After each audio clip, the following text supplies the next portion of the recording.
See, this is the thing, right? Because we're born in the West, in Britain. Yeah. Religion gets attacked all the time. You have Richard Dawkins. You've heard of Richard Dawkins, yeah? Yeah. Yeah, I call him Richard Dawkins, yeah? He's a bit of a crazy guy trying to, like, attack religions and blame everything on religions and stuff, and there's no proof for God. Yeah. Let me address two things here. First and foremost, we are brought up thinking that everything that we must verify has to be touch and feel. Yeah. But let me tell you something. If God could be touched and felt and seen, would that be God? No, no, you mean. Would that be It God? wouldn't really be a test of belief, would it? Because you would know. It's not even just a belief, because God actually says there's good reasons to believe in Him. For example, look, do you believe you had a great grandma? No. Do you believe I mean, yeah, but I mean, there's obviously, I know that because obviously I'm here now. Exactly. Yeah, but that's exactly the point. Have you ever seen your great grandma? You don't have access to her DNA. I know scientifically, I would have to have one to be here. How? Well, no. See, that's the point. Using the terminology here, scientifically, you have no clue. You have no clue. Scientifically, you're just dumb on this position. Or we're dumb on this position, because what does science say? Science say we can only verify the physical world and things that we can touch and feel. This is a non-verifiable thing. Yeah. The only way you know you got a great grandma is because you're here. You've made a logical, rational decision, not based on the physical world, based on necessity.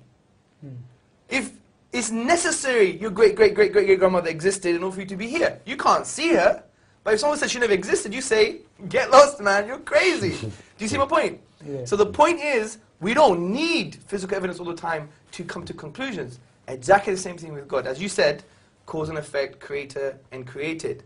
Let's put it this way.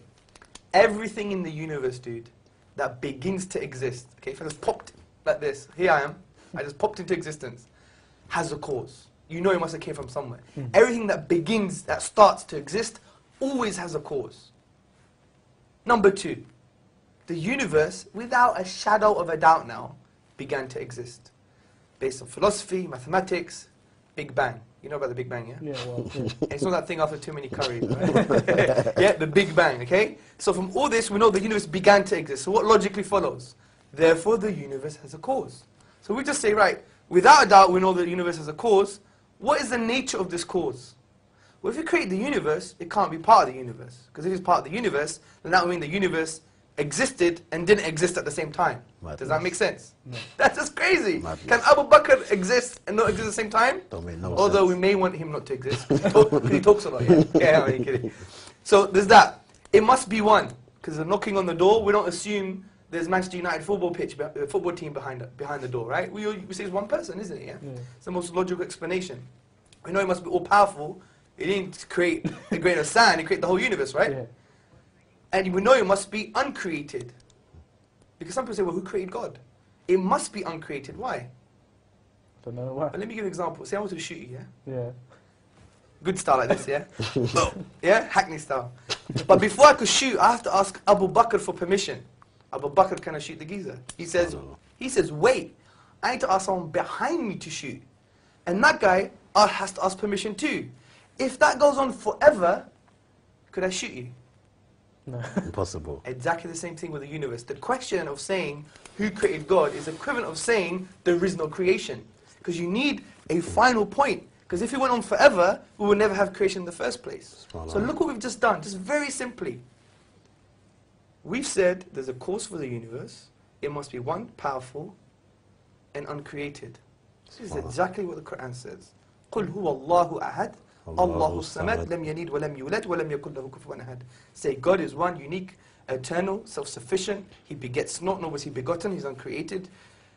And there is nothing like him. He's immaterial. He's outside of the universe. Yeah. So just using our aql in Islam is our intellect. Reflection, as the Quran always tells us to reflect. He uses the word yatafakkarun, for those who reflect. Because the Quran is for reflecting human beings. So when we come to the conclusion that there must be a God. For me, I think that's irrefutable evidence there.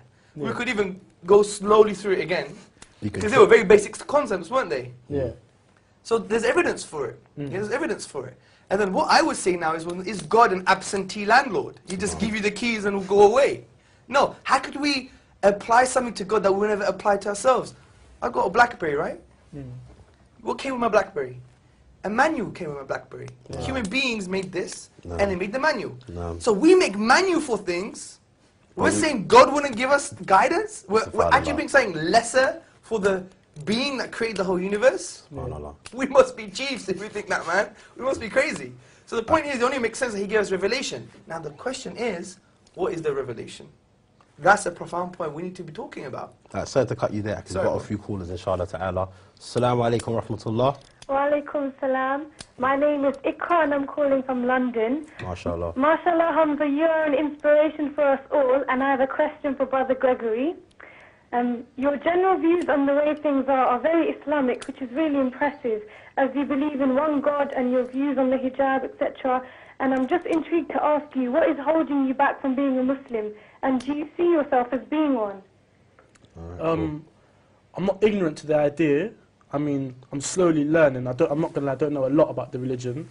I wouldn't say 100% I feel that I'm gonna convert, but even though, like, for example, he's given me very good evidence to suggest there's a God.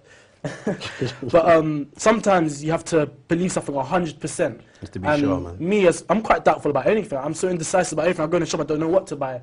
So for me, maybe more than the average person, it might take a bit longer to be 100% sure of what path I want to take. I mean, I understand that obviously you shouldn't really take long. Death is promised to every man at the end of the day. Do you know what I mean? So obviously I want to try and find the right path as quick as possible. I mean, that's what I'm trying to do.